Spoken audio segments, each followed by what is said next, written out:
ଚାଲନ୍ତୁ ଆଜି ଆମେ ଜାଣିବା ଜାଲିଆନାୱାଲାବାଗ ହତ୍ୟାକାଣ୍ଡ ବିଷୟରେ ହୋଇଥିବା 10ଟି ଫ୍ୟାକ୍ଟ ବା ଗୁରୁତ୍ୱପୂର୍ଣ୍ଣ ତଥ୍ୟ। ଫାର୍ଷ୍ଟ, ଏହା ଏକ ନୃଶଂସ ହତ୍ୟାକାଣ୍ଡ ଯାହାକି 1919 ମସିହା ଆଜି ଭଳିଆ ଦିନ ଏପ୍ରିଲ 13ରେ ବୈଶାଖୀ ପର୍ବ ଦିନ ଅମୃତସରଠାରେ ଘଟିଥିଲା। ନମ୍ବର ସେକେଣ୍ଡ, ଏହି ସଭାର ମୁଖ୍ୟତଃ ରାଓଲାଟ ଆକ୍ଟ ବିରୋଧରେ ଆୟୋଜିତ ହୋଇଥିଲା।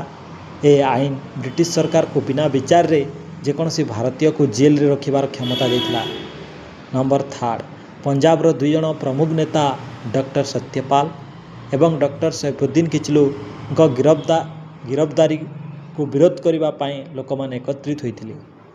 ନମ୍ବର 4 ଫ୍ୟାକ୍ଟ, ଜେନେରାଲ ଡାୟାରଙ୍କର ଭୂମିକା। ସେହି ସମୟରେ ବ୍ରିଗେଡିୟର ଜେନେରାଲ ରେଜିନାଲ୍ଡ ଡାୟାର ନିରସ୍ତ୍ର ଜନତାଙ୍କ ଉପରେ ବିନା କୌଣସି ଚେତାବନୀରେ ଗୁଳି ଚଳାଇବାକୁ ଆଦେଶ ଦେଇଥିଲେ। ନମ୍ବର 5 ଫ୍ୟାକ୍ଟ, ପ୍ରାୟ 1650 ରାଉଣ୍ଡ ଗୁଳି ଚଳାଇଥିଲେ ଯାହାକି ବାଘର ଏକମାତ୍ର ସଂକୀର୍ଣ୍ଣ ପ୍ରବେଶ ପଥରେ ସୈନ୍ୟମାନେ ଅବରୋଧ କରି ରହିଥିଲେ ଯାହାଫଳରେ କେହି ବାହାରକୁ ଯାଇପାରୁନଥିଲେ। ନମ୍ବର 6 ଫ୍ୟାକ୍ଟ, ଏହି ଘଟଣାର ପ୍ରତିବାଦରେ ରବୀନ୍ଦ୍ରନାଥ ଟାଗୋର ତାଙ୍କର ନାଇଟହୁଡ୍ ଉପାଧି ଫେରସ୍ତ କରିଦେଇଥିଲେ ଏବଂ ମହାତ୍ମା ଗାନ୍ଧୀ କାଇସର-ଇ-ହିନ୍ଦ ପଦବୀ ତ୍ୟାଗ କରିଥିଲେ।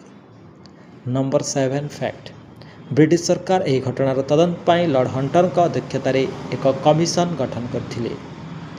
ନମ୍ବର 8 ଫ୍ୟାକ୍ଟ, ଭାରତୀୟ ଜାତୀୟ କଂଗ୍ରେସ ନିଜସ୍ୱ ଏକ ତଦନ୍ତ କମିଟି ଗଠନ କରିଥିଲା ଯେଉଁଠାରେ ମଦନ ମୋହନ ମାଳବୀୟ, ମୋତିଲାଲ ନେହେରୁ ଏବଂ ମହାତ୍ମା ଗାନ୍ଧୀ ସଦସ୍ୟ ଥିଲେ।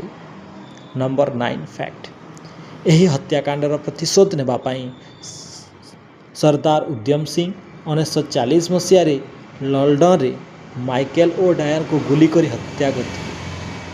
Last and list, that is the 10 number fact, ଏହି ଘଟଣା ଭାରତୀୟ ସ୍ୱାଧୀନତା ଆନ୍ଦୋଳନକୁ ଏକ ନୂଆ ମୋଡ଼ ଦେଇଥିଲା ଏବଂ ପରବର୍ତ୍ତୀ ସମୟରେ ଅସହଯୋଗ ଆନ୍ଦୋଳନର ମୂଳଦୁଆ ପକାଇଥିଲା। ଧନ୍ୟବାଦ।